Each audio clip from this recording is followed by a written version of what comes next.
Subaru Forester is back. The CVT is fixed, and I want to give you an update. There's been a bunch of people asking, like, is it any different than it was before? Do I notice anything? What did the dealer say? The text and all that stuff. What happened to the CVT? So I wanted to video and answer some of those questions right now. Before I do that, I know I'm going to get a bunch of other questions, so I'll remind you, I will put some affiliate links and stuff down below for like the build, like the wheels, the tires, all that crap. I know everybody asked about like the other stuff I'm using, so I'll put that stuff down below.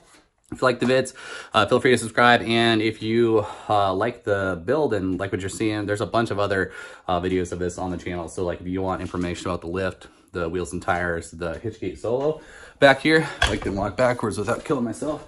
All that stuff there, the hitch carrier and all that. Check out the videos on my channel page because that info is already out there. Let's get into it. So as I'm talking here, like usual, I will roll in some video that you haven't seen before, some off-road, some snow type driving just to keep you entertained so you don't have to stare at my face the whole time. So biggest question since I've got this back, which I've had it back for about 2 weeks now, I've uploaded I think 2 videos since I've got it back. The biggest question is like, does the CVT drive any different? Does it feel any different? I noted in the last video when I talked about the CVT being broken that there was, from the get-go, from the time I got the vehicle at around 30-ish, 35,000 miles, I believe, it had some, it was like very slow to shift from drive to neutral or drive to reverse, for reverse to drive, etc.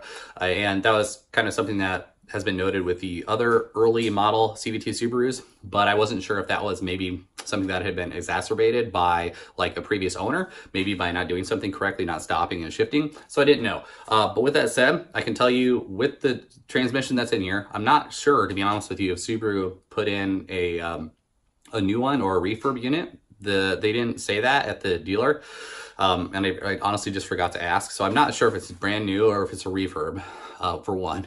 But it doesn't drive any different than my last one. It's like the exact same. There's no difference whatsoever doing the driving that I've done so far, street driving around the snow, shifting from drive to reverse, reverse to drive, etc. It seems exactly the same. There's still that 2-second, maybe 3-second pause between you from going from reverse to drive before you can actually, go. So it is slow to shift, and that's kind of a big complaint, as I noted. So no difference at all. It seems like it's the exact same, which leads me to believe that the pause that I was feeling in the last transmission was not really an issue. It was just, the way the vehicle comes from the factory. This kind of leads me to ask the question, well, and this was asked and halfway answered in the last video as well. Is there actually any difference in the CVT that they put in this vehicle as compared to the one that it came with from the factory? Because that's what was in here. It was the factory transmission from when it was installed in 2015-ish. I asked a couple people, I looked around online, and after doing a bit more research, I'm finding conflicting information. I talked to 2 people at the Subaru dealer. One of them said that they believe that there is a difference. They've changed something in the transmission to air quote fix it. But I asked another one at the dealership and he said no, he believes it's a direct replacement and there hasn't been any changes. I'm finding conflicting information online as well.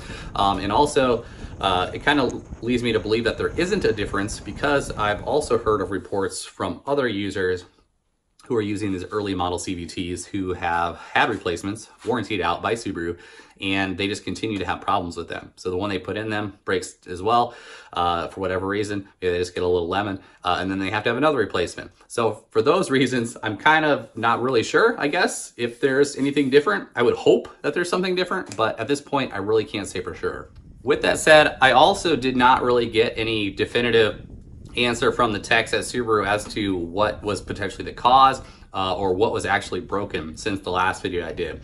They really couldn't tell because I believe they don't tear those down, they just completely replace them. They send the transmission off to Subaru and then Subaru sends back a new transmission, new or refurbished, I'm not sure again. So they couldn't confirm what would have caused it, and they couldn't confirm for me what actually with 100% certainty was the issue.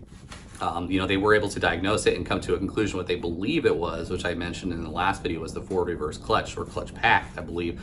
But with that said, they couldn't even determine that with 100%, 100% guarantee. So there's really no change there since the last video. So again, we're really not sure what actually caused it, but there are known issues with these transmissions, as I mentioned a million times, especially in the early models, which is why Subaru has extended the warranty specifically on the CVT above the 60,000 mile, I believe, powertrain warranty to 100,000 miles and 10 years. And the biggest question I got on that is, how does that warranty apply to this transmission?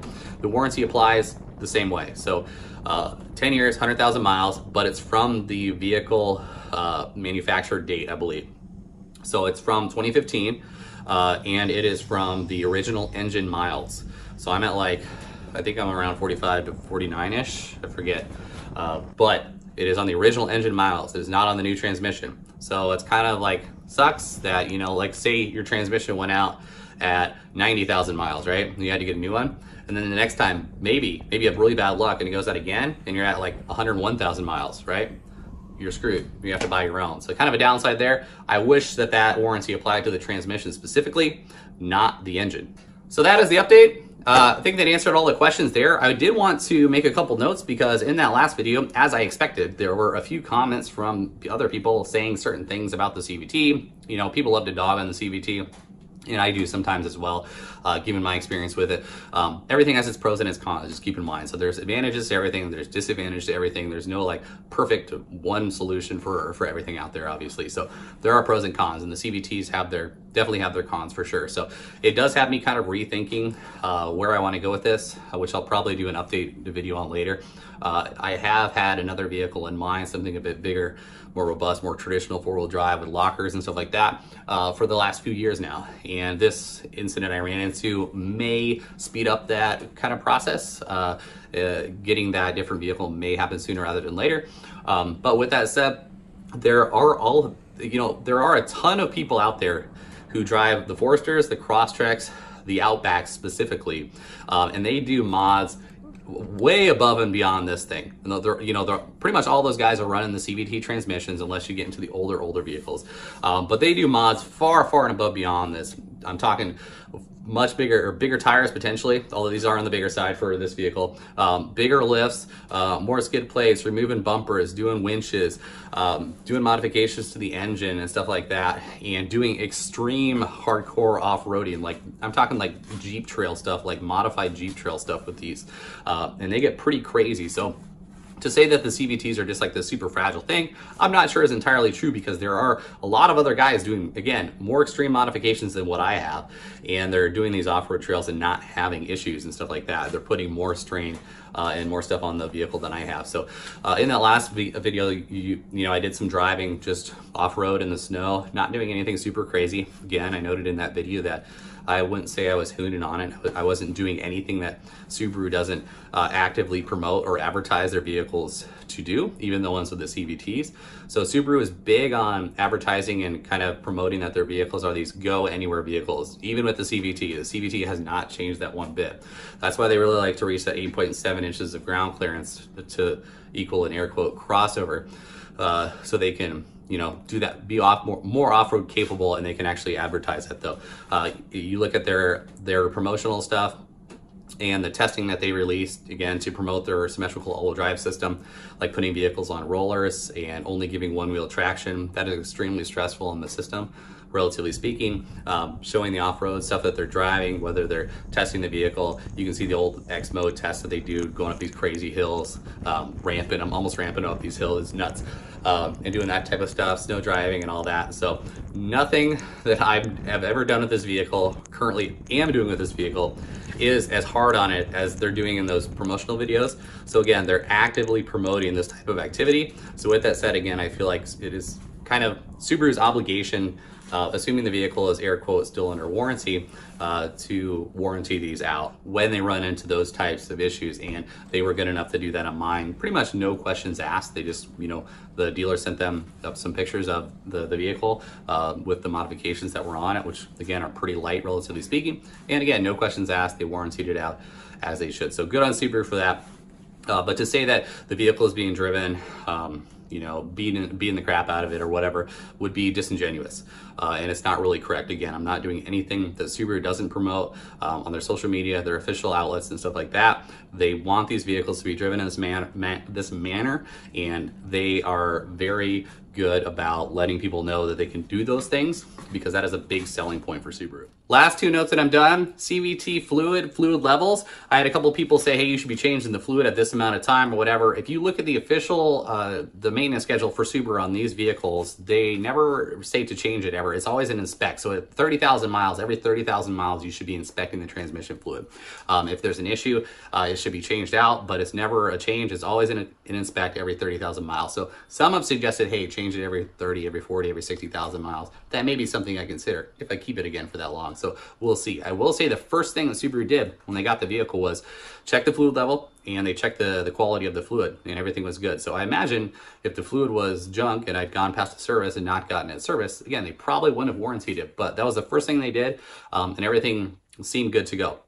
Last but not least, and we're all done here, I had somebody note that I mentioned in the last video that when this happened, no check engine lights came on, nothing at all. And then they noted that I have an piece of electrical tape on my dash covering up a light, and I absolutely 100% do. If you want to know why, check the previous videos on my wheels and tires, and that I run a full-size spare that does get rotated into the rotation every 5,000 miles or so when I change the oil and do the tire rotation myself. So that is covering up the TPMS light, or TPMS sensor light, because it is on all the time, because Subarus, without doing reprogramming every time you change them, the computer can only handle 4 TPMS sensors. So if you're running a fifth or like a full-size spare and you rotate it in, which I do, as you probably should with a full-size spare, you're gonna have issues there again without reprogramming everything, and I just don't wanna do that. So for that reason, I just cover up a light. I don't run TPMS sensors at all. I cover up that light. The same thing I would do when I was running like snow tires in the winter months when I ran this model last year and my other previous Subarus. Just cover that light up, don't worry about it most of the year. I just have to worry about it pretty much all the time now, because again, I am running 5 tires. So that's about it. If you guys got any questions, let me know. Check you later.